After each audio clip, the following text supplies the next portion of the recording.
Welcome to our channel. నమస్కారం. మొన్న తిరుపతిలో బుల్లెట్ బండి, 2 రోజుల్లో పుట్టపర్తిలో ఫైటర్ జెట్ల నిర్మాణం శంకుస్థాపనలు, మరికొద్ది రోజుల్లో స్టీల్ ఫ్యాక్టరీ శంకుస్థాపనలు, రాయలసీమలో అనేక రక్షణ రంగ పరిశ్రమలు శంకుస్థాపన కాబోతున్నాయి, ప్రారంభోత్సవాలు కాబోతున్నాయి. రక్షణ రంగ పరిశ్రమలు రాయలసీమలో ఎంచుకోవడానికి కారణాలు ఏంటి? ఫైటర్ జెట్ నిర్మాణ సంస్థ వల్ల జరిగే ప్రయోజనాలు ఏంటి తెలుసుకునే ప్రయత్నం చేద్దాం. స్టేషన్ ట్యాంక్ మనతో పాటు ఉన్నారు సీనియర్ జర్నలిస్ట్ డివి శ్రీనివాస్ గారు. వారిని అడిగి మరిన్ని విశేషాలు తెలుసుకుంటాం. సార్ నమస్తే. నమస్తే సార్, మొన్న నేల మీద తిరిగే డుగుడుగు బండి బుల్లెట్ బండి ఆంధ్రాకి వచ్చింది. రేపు రక్షణ రంగం ప్రయోగించే యుద్ధ విమానాలు, జెట్, ఆకాశంలో యుద్ధాలు చేసే విమానాలు కూడా రాయలసీమలో తయారవుతున్నాయి. ఇంకా అనేక రక్షణ రంగ పరిశ్రమలు వస్తున్నాయి. స్టీల్ ఫ్యాక్టరీ కూడా రాబోతుందని సమాచారం ఉంది. రాయలసీమగా మహర్దశ పట్టిందా? ఎట్లా విశ్లేషిస్తారు? Andhra Pradesh future takes wing, India future takes wing, Rayalaseema future takes wing. Lokesh చేసిన ట్వీట్ కనుక మీరు చదివితే, ఇప్పుడే మీరు చెప్పిన దానిపైనే లోకేష్ ఒక ట్వీట్ చేశాడు. Advanced medium combat air crafts ఇవాళ ఇది AMCA flight testing centre ground breaking Puttaparthi రేపు 15వ తారీఖున రక్షణ మంత్రి రాజ్నాథ్ సింగ్, మరి ముఖ్యమంత్రి చంద్రబాబు, మంత్రి లోకేష్ ఆధ్వర్యంలో అక్కడ జరుగుతున్నటువంటి దాంట్లో ఇండియాస్ 5th generation jet built for the future tested in AP. First ఫేజే నీకు 15,000 కోట్లు అంట పెట్టుబడి, మొత్తం 1,00,000 కోట్లు. ఈ ఒక్క ప్రాజెక్టు ఇవాళ రాయలసీమకి ఇది 1,00,000 కోట్లు అనమాట. అంటే సీమ రుణం తీర్చుకున్నట్టే. ఈ ప్రభుత్వం ఏది మొన్న చూసాం, 7 సీట్లే జగన్మోహన్ రెడ్డిని గెలిపించింది. 52 సీట్లలో మరి మొత్తం అటు తెలుగుదేశం, జనసేన, బీజేపీ గెలిపించారు. అలాంటిది మరి దానికి ప్రతిగా ఎలా రుణం తీర్చుకుంటున్నారు? అటు అటు అగ్రికల్చర్ డెవలప్మెంట్, ఇటు ఇరిగేషన్ ప్రాజెక్ట్స్ కంప్లీట్ చేయటం. అరే 2 ఏళ్లలో హంద్రీ నీవా సుజల స్రవంతికి 4,000 కోట్లు అంటానా? అసలు ఎక్కడి నుంచి తెస్తారు? 4,000 కోట్ల రూపాయలు ఖర్చు, ప్రతి ఎకరాకి నీరు, సరిహద్దుల దాకా, కుప్పం సరిహద్దుల దాకా. హంద్రీ నీవా గాలేరు నగరకు వచ్చేసరికి దానికి 1,500 కోట్లు. అంటే మొత్తం ఏది అటు చెరువులు, లేకపోతే ఇవాళ అక్కడ ఏది రాయలసీమ హార్టికల్చర్ మొన్న ఒక పెద్ద ప్యాకేజ్ ప్రకటించారు. 2,000 కోట్లు, 40,000 కోట్లు, 40,000 కోట్లు. అవును, హార్టికల్చర్ ఇవాళ రాయలసీమ. అంటే ఇప్పుడు సీమకి కరువు తీరిపోవటం కాదు, ఇవాళ అసలు నిజంగానే అదేంటి రత్నాల సీమగా మారుతోందా? పుస్తకాల్లో చదువుకున్న రత్నాల సీమ వాళ్ళు నిజంగా కళ్ళ ముందు కనబడుతూ ఉంది. ఇప్పుడు మీరే చెప్పారు బుల్లెట్ బండి అని, ఏది రాయల్ ఎన్ఫీల్డ్. ఇవాళ బుల్లెట్ బండి రాయల్ ఎన్ఫీల్డ్ అక్కడ ప్లాంట్ పెట్టడం కాదు, అసలు అది రాయలసీమ అంటున్నారు. రాయలసీమ అంటే రాయల్ ఎన్ఫీల్డ్ రావటం ఏమో కానీ అసలు రాయలసీమ అయిపోతుంది అంటూ. ఒకటి ఇక్కడ మనం ఏది ఎందుకు ఇంతగా ఆంధ్రప్రదేశ్కి పెట్టుబడులు వస్తున్నాయి? గతంలో ఎందుకు రాలేదు? అప్పుడు ఎందుకు అంత భయపడ్డారు? ఇప్పుడు ఎందుకు ఇంత భరోసా వచ్చింది? అప్పటికి ఇప్పటికీ తేడా ఏంటి? 2 ఏళ్ల క్రితం ఆంధ్రప్రదేశ్ ఒక భయానక వాతావరణం, ఒక విధ్వంసక పాలన, ఎవరికి వాళ్ళు పరారైపోయారు. బతికుంటే బలుసాగు తినొచ్చు అన్నట్టుగా పారిశ్రామికవేత్తలు మనం చూసాం. అరే ఇక్కడ పుట్టి ఇక్కడ పరిశ్రమలు స్థాపించి జన్మభూమి రుణం తీర్చుకుందామని అమెరికా నుంచి ఇక్కడికి వచ్చి పెట్టిన అమర్ రాజా బ్యాటరీ, రామచంద్ర నాయుడు ఆయనే ఇబ్బంది పెట్టారంటే, జయదేవ్ వాళ్ళే ఇక్కడి నుంచి ప్లాంట్లు ఎక్స్టెన్షన్ తెలంగాణకు మార్చుకున్నారంటే, అప్పటి జగన్మోహన్ రెడ్డి పాలన చేసిన నష్టం రాష్ట్రాన్ని 30 ఏళ్ళు వెనక్కి తీసుకెళ్ళటం కాదు, 3 తరాల భవిష్యత్తుని నాశనం చేశారు. ఇప్పుడు మీరు చూశారు ఈ 2 ఏళ్లలో ఇవాళ ఇమేజ్ బిల్డప్ కాదు, ఎంటర్ప్రెన్యూర్స్ అంటలేదంట వీళ్ళని, ఆంధ్రప్రెన్యూర్స్ అంట. నిన్న సిఐఐ సదస్సులో ముఖ్యమంత్రి చంద్రబాబు మాట్లాడుతూ అక్కడ ఉన్న ఎంటర్ప్రెన్యూర్స్ అందరిని ఉద్దేశించి ఆంధ్రప్రెన్యూర్స్ అన్నాడు. అక్కడి నుంచి కూడా పెట్టుబడి తీసుకొచ్చారు కదా, నా సమావేశం నుంచి కూడా ఆయన. ఏది అసలు వాళ్ళే అనౌన్స్ చేశారు. అక్కడ అప్పటికప్పుడు రాజీవ్ మెవానీ మొత్తం అక్కడ స్పష్టంగా చెప్పాడనమాట. వాళ్ళు ఏంటి, దేశంలో ఉన్నటువంటి ప్రపంచంలో ఉన్నటువంటి 4 దిగ్గజ అకౌంట్ ఫామ్స్లో ఇవాళ ఇది వస్తుంది మనకేది, డెలాయిట్ అలాంటి 4 అకౌంట్ ఫామ్స్లో తీసుకున్నట్లయితే E&Y, Ernst and young accounts firm ఇక్కడ మేము ఆంధ్రప్రదేశ్లో పెడతాము. అమరావతిలో పెడుతున్నారు సార్. అది ఏంటి అసలు? అది నీకు ఇప్పుడు అది ప్రపంచంలో గ్లోబల్లో దానిలో అసలు 4 లక్షల మంది పనిచేస్తుంటారు. అట్లాంటి E&Y ఇవాళ ఆంధ్రప్రదేశ్కి మేము పెడతామని చెప్పి సిఐఐ సదస్సులో మరి ఆయన ప్రకటించటం, ఆయనే సిఐఐ చైర్మన్గా కూడా ఉండడం, అసలు నీతి ఆయోగ్ చైర్మన్ ఆయనైతే అసలు ఐకానిక్ ముఖ్యమంత్రి. వాళ్ళ దేశంలో ముఖ్యమంత్రులకే చంద్రబాబు ఒక రోల్ మోడల్. పెట్టుబడుల ఆకర్షణలో ఆయన ఒక మెజీషియన్ అన్నారు. మనకి తెలిసి మెజీషియన్ అనగానే మనం గుర్తొచ్చేది ఎవరు? పీసీ సర్కార్ అనుకుంటాం, లేకపోతే జూనియర్ సర్కార్ అనుకుంటాం. ఇది ఎక్కడ? ఏది అసలు మ్యాజిక్ చేస్తున్నాడా? అటు మ్యూజిక్ ఇటు మ్యాజిక్. నిజంగానే మ్యాజిక్ లాగా కనబడుతుంది. ఇక్కడ జగన్మోహన్ రెడ్డికి ఆయన పార్టీకి మంచి మ్యూజిక్ కూడా వినిపిస్తున్నారు. అంటే అభివృద్ధి చేస్తున్నారు, అరాచక శక్తుల్ని అణిచేస్తున్నారు. రెండు సైమల్టేనియస్గా వెళ్ళటం వల్లే ఒక భద్రత, ఒక భరోసా. అంటే ఇక రౌడీల బెదిరింపులు ఉండవు, గుండాయిజం అనేది ఇక్కడ చెల్లుబాటు అయ్యే ప్రసక్తే లేదు. తాట తీస్తాం అంటూ నిజంగా శాంతి భద్రతలను కాపాడుతాం. లా అండ్ ఆర్డర్ లేకపోతే నీకు ఇన్వెస్ట్మెంట్స్ రావు. అది ఇక్కడ ఇప్పుడు ఏది మనం చూసాం, ఉత్తరాంధ్రకి 1,38,000 కోట్లు గూగుల్ డేటా సెంటర్, లేకపోతే 1,50,000 కోట్ల పెట్టుబడులు. అదేంటది? Arcelor steel metal company.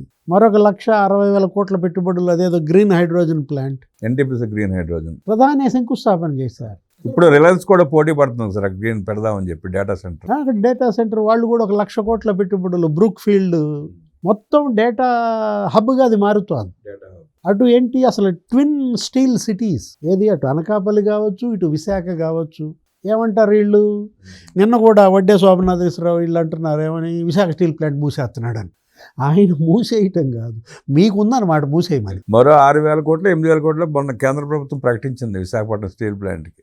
అరే 2 ఏళ్లలో 20,000 కోట్ల, అంటే అంతకుముందు 14,500 కోట్లు అన్నారు. ఇప్పుడు మీరు చెప్పిన 6,000 కోట్లు కలిపితే ఒక్క విశాఖ స్టీల్ ప్లాంట్కే 2 ఏళ్లలో 20,000 కోట్లు. అసలు ఆల్రెడీ లాస్ట్ ఇయరే అది లాభాల బాట. సార్ అంత స్పష్టంగా కనపడుతున్న వడ్డే శోభనాథేశ్వరరావు లాంటి సీనియర్ నాయకుడు అంత అల్పబుద్ధితో మాట్లాడుతూ ఉంటే ప్రజలు నవ్వుకుంటారన్న జ్ఞానం కూడా లేకపోతే ఎట్లా సార్? అంటే ఇప్పుడు అదేమంటారు, వయసు ఉడిగినాక ఒక్కొక్క మూతి పిందలో ఏదో అంటుంటారు. ఎన్టీ రామారావు కూడా అనేవాడు అప్పట్లో కాంగ్రెస్ పార్టీని ఉద్దేశించి, ఇదే 100 ఏళ్ల పార్టీ అంటూ. అంటే వయసు ఉడిగిన ప్రభావం అనుకోవాలా, లేదు వడ్డే శోభనాథేశ్వరరావు మరి జగన్మోహన్ రెడ్డి చెప్పు చేతుల్లోకి వెళ్ళారనుకోవాలా? అది స్పష్టంగా అయింది కదా సార్. అది అంటే ఎందుకు మీరు జరుగుతున్నటువంటి అభివృద్ధి పనులకు అడ్డంకులు సృష్టిస్తున్నారు, కేసులు వేస్తున్నారు? దీనివల్ల మీకు వచ్చే లాభం ఏంటి? అంటే మీ ఆర్థిక లాభాల కోసం ఇవాళ రాష్ట్ర ప్రయోజనాలని తాకట్టు పెడుతున్నారు. అంటే మేధావులనే ముసుగులో కొంతమంది తెలంగాణలో ఉన్నటువంటి మేధావులు వాళ్ళు విషం కక్కుతారు ప్రొఫెసర్ల పేరుతో. ఆ ప్రొఫెసర్ నాగేశ్వరయ్య కావచ్చు, ఇక్కడ ఇంకో ప్రొఫెసర్ ఉన్నాడు, ప్రొఫెసర్ సి రామచంద్రయ్య అంట. అసలు అతనికి అమరావతి ఏం అన్యాయం చేసిందో నాకు అర్థం కాదు. ఎందుకంత ఆయన అమరావతిపై కక్ష కట్టాడో నాకైతే అర్థం కాదు. ఆయన ఎక్కడో రాజంపేటో ఏదో అనుకుంటా. అంటే అమరావతిలో జరుగుతుంది అభివృద్ధి పనులు. ఒకడైతే అసలు అతను మేధావుల ఫోరం అంట, అదేదో ఫోరం రెడ్డి.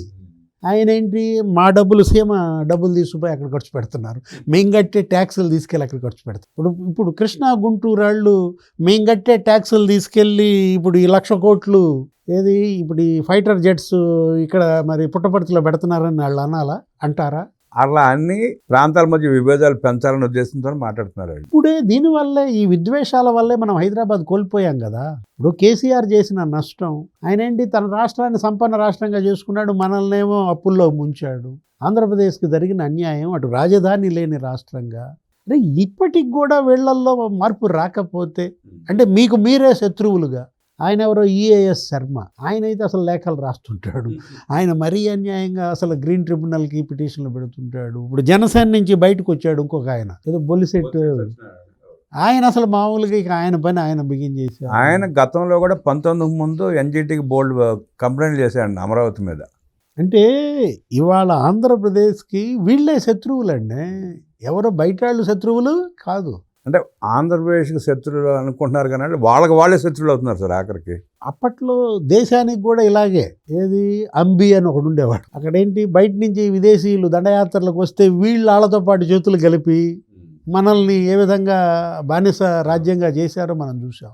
వాళ్ళకి వీళ్ళకి తేడా ఏంటని అడుగుతున్నా. ఇప్పుడు ఇవాళ క్వాంటమ్ వ్యాలీలో పెట్టుబడులు పెడతానికి ఏదో తమిళనాడు యూనివర్సిటీ ముందుకు వచ్చింది. ఇప్పుడు అమరావతి బ్రహ్మాండంగా పనులు జరుగుతున్నాయి కదా. వడ్డే శోభనాథేశ్వరరావు గారికి ఏంటి అసలు నాకు అర్థం కాని అంశం. ఆ రోజు జగన్మోహన్ రెడ్డి నాశనం చేసినప్పుడు మీరేం చేశారు? అప్పుడు పచ్చగా ఉందండి, ఆయన హాయిగా ఉంది. జగన్మోహన్ రెడ్డి అసలు రోడ్లు తవ్వేసినప్పుడు, కంకర ఎత్తుకుపోతున్నప్పుడు పైపులు బుగ్గన రాజేంద్రనాథ్ రెడ్డి ఎత్తుపోయాడు, డౌన్కి తీసుకుపోయాడు ఇక్కడ వేసిన పైప్ లైన్లు. ఎందుకని వడ్డే శోభనాథేశ్వరరావు అప్పుడు మాట్లాడలేదు, కేసులు వేయలేదు? అరే మెగా డిఎస్సి పెట్టాడు, మెగా డిఎస్సి పెట్టి 16,000 పోస్టులు ఇచ్చాడు. ఇప్పుడు ఇంకో డిఎస్సి పెడుతున్నాడు, ఇంకో 3,000 పోస్టులు ఏమో. 4,000 ఎన్నో వస్తుంది. దాని మీద 98 కేసులు వేశారు ఫస్ట్ దాని మీద. ఇప్పుడు దీని మీద ఎన్ని వేస్తారు? ఇప్పుడు ఇవాళ యూనివర్సిటీల్లో పోస్టులు అంట 1453 భర్తీ చేస్తున్నారని ఈరోజు ఒక వార్త వచ్చింది. వేస్తారా కేసు మళ్ళీ దాని మీద? వేస్తారండి వాళ్ళు, వాళ్ళ పని అది. అందుకంటే అది తప్ప వాళ్ళకి ఏం తెలియదు ఇంకా. అది దెబ్బ కాదు, అంటే డబ్బు కోసం గడ్డి తింటున్నారు. అది ఏది, డబ్బు కోసం గడ్డి తింటున్నారు. మీరు కూర్చున్న చెట్టు కొమ్మ మీరే నరుక్కుంటున్నారు, మీ ఇల్లు మీరే తగలబెట్టుకుంటున్నారు. ఇవాళ బ్రహ్మాండంగా మనం చూసాం. ఏది, ఆంధ్రప్రదేశ్ అంటే అసలు మొత్తం ప్రపంచ దేశాలన్నీ వాళ్ళు ఎత్తుకుంటున్నాయి. ఇంటర్నేషనల్ మ్యాగజైన్స్లో ఎక్కడుంది విశాఖ, ఎక్కడుంది కడప, ఎక్కడుంది తిరుపతి. అరే దేశంలో 10 ఏసీలు తయారైతేనంట 5 ఆంధ్రప్రదేశ్లో అంట. మేడ్ ఇన్ ఆంధ్రప్రదేశ్ ఇవాళ ఒక స్లోగన్. మేడ్ ఇన్ ఇండియా ఆయన తీసుకున్నాడు, మేడ్ ఇన్ భారత్. ప్రధాని మోడీ అదృష్టమో మరి మనకు ఏదో కాలం కలిసి వచ్చిందో, ఇవాళ మనం ఏది అడిగితే అది ఇస్తున్నాడు మోడీ. మనం ఎప్పుడు రమ్మంటే అప్పుడు వస్తున్నాడు, కొబ్బరికాయ కొడుతున్నాడు, శంకుస్థాపన చేస్తున్నాడు, ప్రారంభోత్సవాలు చేస్తున్నాడు. సంతోషపడాలా, ఏడవాలా? సంతోషపడి ఇంకా కావాలని కోరుకోవాలి, కానీ ఏడుపులు ఏంటి అర్థం కావట్లా. అంటే స్పేస్ ఉండదు. ఈ పనులు ఇలాగే గనక సాగితే, ఇంత శరవేగంగా గనక అభివృద్ధి చెందితే మాకు ఇక భవిష్యత్తు లేదు, మా పార్టీకి ఇక స్పేస్ ఉండదన్న భయం. స్పేస్ ఉండకపోవడానికి, నాశనం చేసుకోవడానికి, వాళ్ళ పార్టీని వాళ్ళే నాశనం చేసుకుని వాళ్ళు బాధపడితే ఉపయోగం ఉందండి. వాళ్ళ చేతుల్లో నాశనం చేసుకోవడమే వైఎస్ఆర్ కాంగ్రెస్ పార్టీని. మీకు ఇచ్చారుగా అవకాశం, మిమ్మల్ని 5 ఏళ్ళు ముఖ్యమంత్రిగా చేశారు కదా. ఈ పనులన్నీ నువ్వు అప్పుడే చేసి ఉంటే ఇప్పుడు ఈయన 2 ఏళ్లలో ఇన్ని లక్షల కోట్ల పెట్టుబడులు తెచ్చాడు కదా. 10వ వంతు తెచ్చినా ప్రజలు మన్నించేవాళ్ళు. ఇప్పుడు 5 ఏళ్లలో నువ్వు ఎందుకని తేలేకపోయావు? ఇప్పుడు ఇవాళ మనం అడిగే ప్రశ్న కాదు, జనం అందుకే కదా జగన్మోహన్ రెడ్డిని వాళ్ళు తిరస్కరించింది. అంటే నువ్వు ఓడించినా నీలో మార్పు రాకపోతే, పరివర్తన లేకపోతే ఇంకేం చేయాలా? రేపు 15 తారీఖున ఏఎంసీ శంకుస్థాపన ఉంది. ఏఎంసీ అది ఫైటర్ జెట్ సంస్థ. అది అనౌన్స్ కాగానే ఇంకో 10 పరిశ్రమలు రెడీ అని అంటే రక్షణ రంగ పరిశ్రమలు మేము కూడా ఇక్కడ అనుబంధ తీసుకుంటాం. పరిశ్రమలు. ఎందుకంటే రామబ్రహ్మం గారు, విభజన చట్టం వల్ల రక్షణ పరిశోధన సంస్థలను ఆంధ్రప్రదేశ్ కోల్పోయింది. ఇందాక మీరు చెప్పినట్టుగానే మొత్తం అన్నీ కూడా ఎవరికి వెళ్ళిపోయాయి? తెలంగాణకి వెళ్ళిపోయాయి. మీకు ఇక్కడ అదొక ఇది మనకి జరిగిన నష్టం. డిఆర్డిఎల్ మొత్తం అసలు అన్నీ కూడా ఏది, దీనివల్ల మనకి డిఎంఆర్ఎల్, లేకపోతే ఆర్సిఐ, అనురాగ్, మిధాని, మీరు చెప్పిన డిఆర్డిఓ, లేకపోతే డిఎల్ఆర్ఎల్, మొత్తం రక్షణ పరిశోధన సంస్థలన్నీ ఇవాళ హైదరాబాద్కి వెళ్ళిపోయిన పరిస్థితుల్లో ముఖ్యమంత్రి చంద్రబాబు కేంద్రం దృష్టికి దాన్ని తీసుకెళ్ళి, ఇప్పుడు నాగాయలంక అక్కడ ఒక మిసైల్ ఏదో స్టేషన్ ఏదో మన ప్రధాని మోడీ కూడా వచ్చిన దీంట్లో చేశారు. లేదు ఇప్పుడు ఏది, కళ్యాణి స్ట్రాటజీస్, ఆ Bharat forge Nagalanka missile project 19 ముందు చంద్రబాబు నాయుడు గారు మాట్లాడి శంకుస్థాపన సిద్ధం చేస్తే అప్పుడు ఏదో ఎలక్షన్ వచ్చి అవ్వలేదు. తర్వాత జగన్మోహన్ రెడ్డి పట్టించుకోవాలా, మళ్ళీ ప్రభుత్వం వచ్చిన తర్వాత మొదలైంది. అది చీకటి. ఆ 5 ఏళ్ళు చీకటి నుంచి ఇవాళ బ్రహ్మాండంగా వెలుగుతోంది ఆంధ్రప్రదేశ్. ఈ వెలుగును తట్టుకోలేక కొందరు కళ్ళు మూసుకుంటున్నారా, చూడలేకపోతున్నారా? ఇప్పుడు ఈ సోకాళ్ళు ఈ మేధావులు అనాలా, లేకపోతే ఈ ఫోరం అనాలా, వడ్డే శోభనాద్రిశ్రావు, లేకపోతే పురుషోత్తమ రెడ్డి, లేకపోతే ఆ ప్రొఫెసర్ రామచంద్రయ్య, అధికార ప్రొఫెసర్లు, వీళ్ళందరూ చాలా మంది బాధపడుతున్నారు. అది వీళ్ళందరూ పనిచేసేది జగన్ రెడ్డి కోసమే, అది స్పష్టంగా అర్థమైపోతుంది. అంటే ఇవాళ జగనే ఆంధ్రప్రదేశ్కి ఒక శనిగా మారిన పరిస్థితుల్లో శని వదిల్చారు. శని వదిల్చినా కూడా ఇంకా శని అంటపడుతుందంటే ఏలినట్టు శని. అంటే 2019లో వీళ్ళు చెప్పిన అబద్ధాలను నమ్మి విని ప్రజలు పట్టం కట్టారని, అదే పందాలు వెళ్తే ఇంకా నమ్ముతారని భ్రమలో బ్రతుకుతున్నారు. ఇంకా వాస్తవంలోకి రావట్లా. ఏలిన నాటి శని కూడా 7 ఏళ్ళు అన్నట్టు ఉండేది. ఆల్రెడీ 5 ఏళ్ళు ముఖ్యమంత్రిగా శని మనం చూసాం. ఇప్పుడు ఒక 2 ఏళ్ళు అయిపోయింది. ఏది 7 ఏళ్లకి ఇక ఏలిన నాటి శని వదిలిపోవటం తథ్యం. ఈ పార్టీ ఇక వచ్చే ఎన్నికల తర్వాత ఉండదు. అది రాయలసీమ కాదని మేడ్ ఇన్ రాయలసీమగా అవతరించిపోతుందంటే విశ్లేషిస్తూనే 7 ఏళ్ల శని ఇప్పటితో విముక్తి కలిగిందని రాష్ట్రానికి శుభపరణ జరుగుతుందని విశ్లేషించిన డివి శ్రీనివాస్ గారు ధన్యవాదాలు తెలియజేస్తూ నమస్కారం.